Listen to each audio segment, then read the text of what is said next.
हाय दोस्तों, आज फिर एक और कहानी के साथ तैयार है आपका स्टोरी संसार। आज की कहानी है शादी से पहले प्रेग्नेंट बहू। सुनीता जी अपने बेटे की शादी के लिए लड़की देख रही थी, पर उन्हें कोई लड़की पसंद ही नहीं आ रही थी। यूं ही दिन बीते जा रहे थे, पर उन्हें कोई गुणी लड़की नहीं मिल रही थी। एक दिन सुबह सुनीता जी मंदिर गई।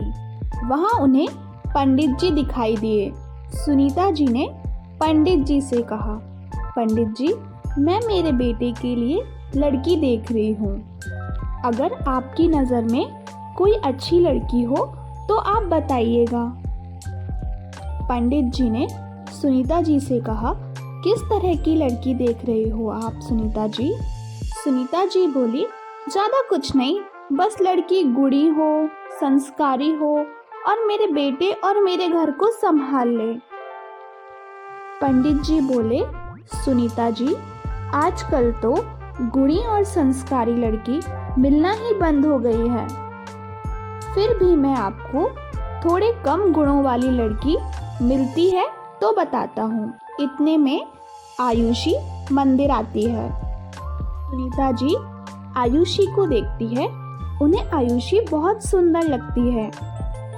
सुनीता पंडित जी से पूछती है, ये लड़की कौन है? ये तो बहुत सुंदर है। मुझे मेरे बेटे के लिए ऐसी ही लड़की चाहिए। पंडित जी बोलते हैं, ये आयुषी है। ये लोग अभी कुछ दिन पहले ही यहाँ आकर रहने लगे हैं। चलिए मैं इनके घर वालों से आपके बेटे की शादी की बात करता हूँ। हाँ पंडित जी, आज ही आप इनके घर वालों से शादी की बात करो। शाम को सुनीता का बेटा ऋषि ऑफिस से घर आता है। क्या बात है माँ, आज आप बड़ा खुश नजर आ रही हो? ऋषि सुनीता से पूछता है। बात ही कुछ ऐसी है, आज मैंने मंदिर में तेरे लिए एक लड़की देखी। लड़की बड़ी ही गुणी, संस्कारी और बहुत ही सुंदर थी। माँ, मैं आपको कितनी बार बोल चुका हूँ, मुझे अभी शादी नहीं करनी है।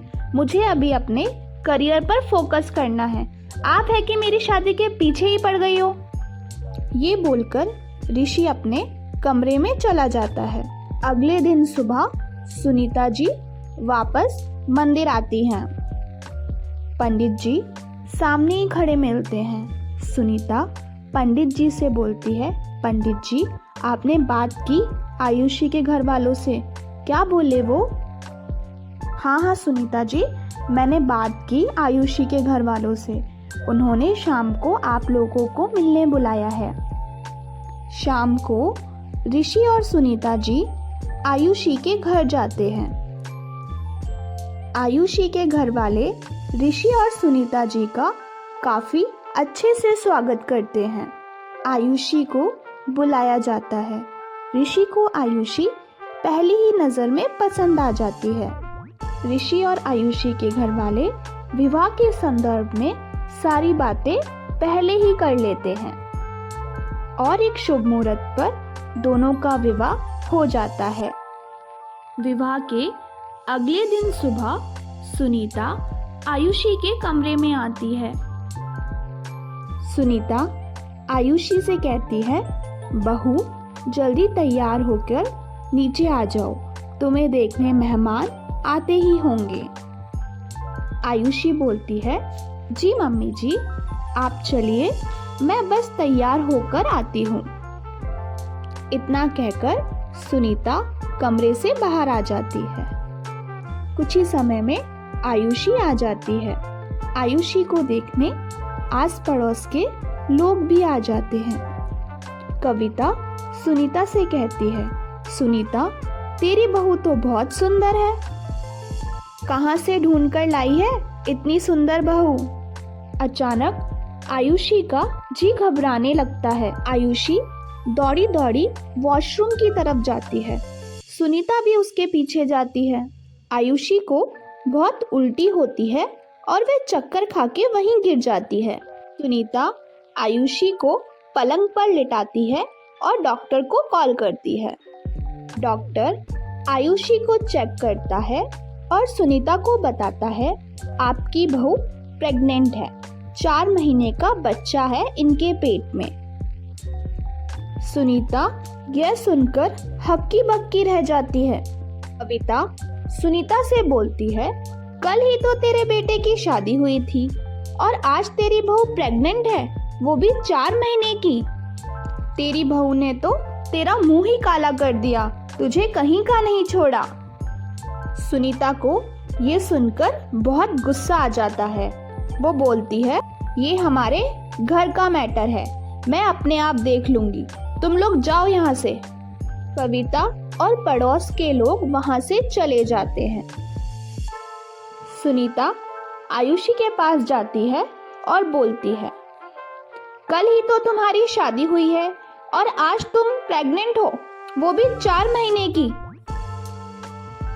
किसका बच्चा है ये तुम्हारे पेट में? और तुमने ये बात हमें शादी से पहले क्यों नहीं बताई?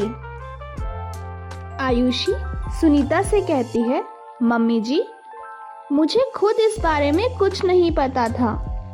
अगर मुझे शादी से पहले ये पता होता तो मैं कभी भी ये शादी नहीं करती।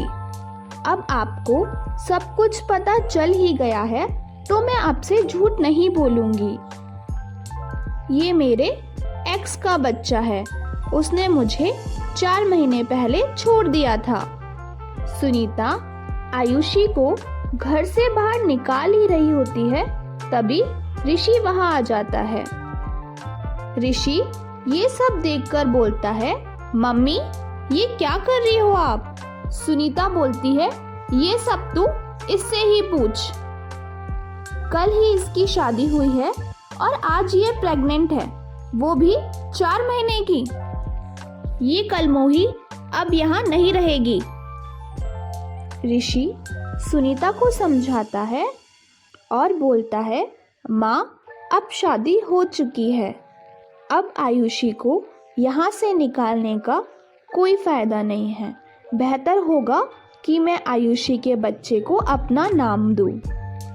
सुनीता ऋषि के जिद के आगे कुछ नहीं कर पाती। कुछ ही महीने बाद आयुषी के बच्चा हो जाता है और दोनों बहुत खुशी से अपना जीवन बिताते हैं। दोस्तों, आपको ये हमारी कहानी कैसी लगी हमें कमेंट में ज़रूर बताइएगा। साथ ही वीडियो को लाइक और चैनल को सब्सक्राइब भी कीजिएगा। धन्यवाद।